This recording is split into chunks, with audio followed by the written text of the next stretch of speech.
Bonjour, cette vidéo est une explication de comment sauvegarder le contenu des variables rétentives d'un NG avec Sysmax Studio. Je suis présentement avec Sysmax Studio version 1.15 et quand on connecte un automate et on veut faire un transfert vers le logiciel et nous sauvegardons le projet Sysmax Studio avec les fonctions dans le menu Fichier, sauvegarder ou sauvegarder sous, nous ne sauvegardons pas le contenu des variables rétentives. On sauvegarde le programme et les différents contrôleurs qu'on peut avoir dans notre projet, mais pas le contenu. Par contre, quand on est connecté sur un automate, sur un NG, et on va à travers le menu Tool, nous avons l'option Backup. L'option Backup propose de faire un backup du contrôleur ou le backup des variables. Bien, le backup du contrôleur aussi inclut les variables. Si je viens de cliquer dessus, je vous montre le contenu. Je clique OK. Fait que dans un backup contrôleur, on retrouve le programme, le contenu des variables rétentives, le contenu des variables de CJ, les encodeurs absolus, toute la configuration Ethercat et la configuration des cartes CJ. Bref, on fait un backup complet du projet, de l'automate. On peut remplacer pour un automate flambant neuf et juste faire un restore de ce fichier backup et tout va redémarrer comme c'était. Donc, une autre chose qui est bien aussi avec le fichier backup du contrôleur, c'est quand on est hors ligne, ça veut dire qu'on n'est pas avec l'automate, on peut retourner dans le menu Tool, Backup, et on a l'option de Import Backup File. Ça veut dire qu'on peut réouvrir notre fichier backup dans Sysmax Studio pour en visualiser le contenu. Il faut faire attention si on fait cette manœuvre et on sauvegarde le fichier backup à partir de Sysmax Studio sans avoir l'automate avec nous. Mais Sysmax Studio n'a pas le contenu des variables, donc on crée un fichier backup sans contenu de variables rétentives. Par contre, d'autres options qui est très bien, dans le menu Tool toujours, on a la fonction Backup Variable. Ici, on peut sauvegarder les trois types de variables. Moi, présentement, c'est mes variables rétentives que je veux sauvegarder. C'est les plus importantes selon moi. Fait que dans le projet que j'ai ici en arrière de moi, j'ai des recettes, des variables, des données importantes, des données historiques et des données temporaires. On remarque que dans la colonne rétentive, le retain, mes variables temporaires ne sont pas cochées, donc ne sont pas rétentives. Ça veut simplement dire que mon fichier ici ne sauvegardera pas le contenu de mes données temporaires. Il va seulement sauvegarder le contenu des variables rétentives.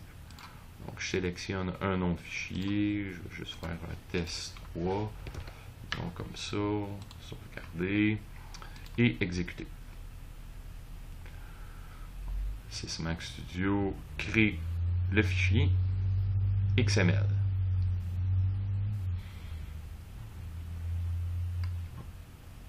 Pendant qu'il se crée, on peut aller directement voir dans ici, j'ai mon fichier 2.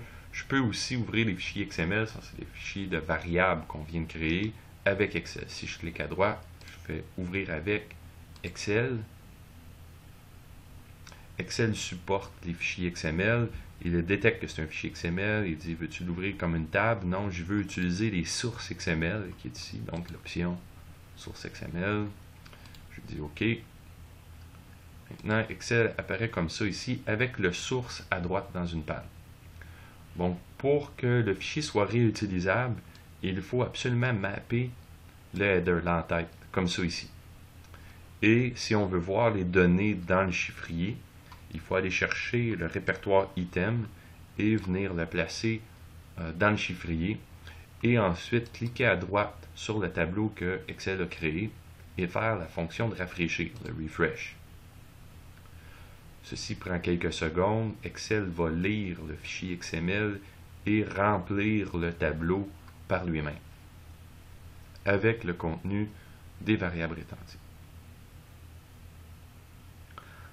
À partir du fichier Excel comme ça, nous allons pouvoir modifier les données, sauvegarder à nouveau le fichier XML avec Excel et réimporter le contenu dans l'automate. Donc, on voit ici que toutes mes variables apparaissent et avec les contenus. Les entiers et les booléens apparaissent directement dans le bon format. Fait que ça va très bien. À place de 100, on pourrait lui dire 120 par exemple. Par contre, les valeurs de temps sont sauvegardées en nanosecondes. Donc, toutes les valeurs qu'on va voir sont en nanosecondes. Les valeurs string, donc ASCII, apparaissent en hexa. Comme dans mon exemple ici, si les deux premières lettres étaient BI, donc 4269 qui sont les deux valeurs hexa. Bon, Windows propose des petits logiciels gratuits comme ASCII Character que j'ouvre ici. Puis si je veux faire le lien ou pour pouvoir écrire des choses, je peux écrire, donc je tape mon BI comme tantôt, puis je me mets en hexa 4269. On voit que c'est les valeurs hexa de ça. Pour les valeurs réelles ou flottantes, c'est aussi écrit en hexa. Donc Windows propose aussi d'autres logiciels gratuits comme le Float2X qu'on peut ouvrir. Et si j'écris une valeur ici comme 2.25, je fais convert, ben j'ai les valeurs 4010 qui apparaissent en X. Et c'est les valeurs qu'on retrouve ici, là. Donc ça se convertit. Donc on peut écrire toutes les valeurs. Une fois les valeurs qu'on veut sauvegarder écrites, on peut cliquer à droite dans notre tableau, aller dans le menu XML et faire Export. Si on l'exporte vers un fichier XML, ce même fichier XML va être réutilisable par Sysmax Studio et transférable dans le NG.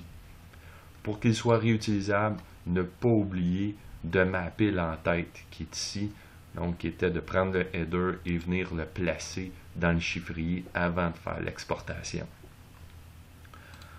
Dans Sysmax Studio maintenant, pour réutiliser le fichier, oups, comme ça ici, si je fais sauvegarde, nous devons être en ligne comme de raison pour que l'automate puisse l'accepter, retourner dans le menu Backup et faire un Restore Variables.